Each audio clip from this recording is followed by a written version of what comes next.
सिंधी समाजाचे आराध्य दैवत भगवान झूलेलाल यांच्याबद्दल अपशब्द वापरणाऱ्या छत्तीसगड राज्यातील केएसजेपी पक्षाचे नेते अमित बघेल यांच्या निषेधार्थ धुळ्यात सिंधी समाजातर्फे भव्य मोर्चा काढण्यात आला।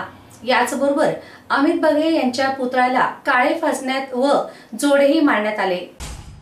या संदर्भात धुळे येथील सिंधी बांधवांतर्फे धुळे जिल्हाधिकाऱ्यांना निवेदन देण्यात आले आहे।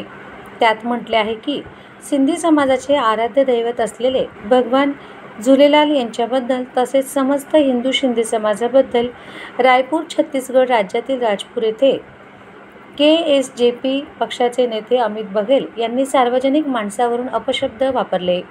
या बाबीचा धुळे शिंदे समाजातर्फे तीव्र शब्दात निषेध करण्यात येत आहे। तसेच अमित बघेल यांच्या वक्तव्यामुळे देशभरातील सिंधी समुदायाच्या धार्मिक भावना दुखावल्या गेल्या आहेत। अमित बघेल यांनी त्यांच्या अपशब्दामुळे राष्ट्रहित, सामाजिक आणि धार्मिक सद्भावनेला ठेच पोचली आहे। याबाबत सखोल चौकशी करण्याची गरज आहे। त्यांच्यावर कायद्यानुसार कारवाई करावी। त्याचबरोबर त्यांनी सिंधी समाजाची सर्वाधिक स्वरूपात माफी मागावी। त्यात अशा प्रकारची घटना होणार नाही याबाबत त्यांनी खात्री द्यावी। त्याचबरोबर सरकारने अशा गोष्टींबाबत कायदेशीर कारवाई करून कडक पावले उचलावीत। या मागणीसाठी आज धुळे शहरातील साक्री रोडवरील समस्त हिंदी बांधवांच्या वतीने शहरातून मोर्चा काढून अमित बघेल यांच्या पुतळ्याला काळे फासण्यात आले व जोडेही मारण्यात आले। सभी को जय जय श्री राम, जय जय झूलेलाल।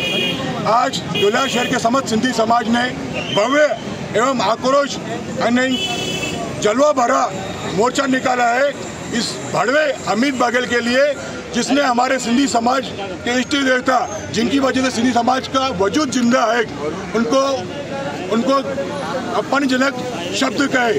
तो मेरी धुलिया प्रशासन से एवं छत्तीसगढ़ प्रशासन से और हमारे लाड़के मुख्यमंत्री देवेंद्र फडणवीस से एवं नरेंद्र मोदी प्रधानमंत्री से विनती है कि उसके ऊपर सख्त से सख्त कार्रवाई करे और उन्हें अटक करे कि इसके बाद कोई हरामखोर नीच कोई भी हिंदू देवता के बारे में ऐसे अपशब्द न कहे। मुझे पता है कि सोशल मीडिया हो या मीडिया हो, इसमें बहुत बड़ी ताकत है। ये जो ताकत है ये मोदी साहब तक पहुंचनी चाहिए।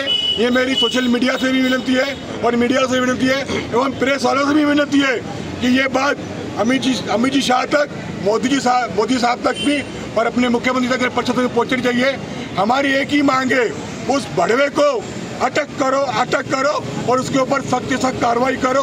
नहीं तो अगर ये कार्रवाई नहीं हुई तो हम सिंधी समाज धुलिया का दिल्ली में अधिवेशन करेंगे और बहुत जल्लोष भरा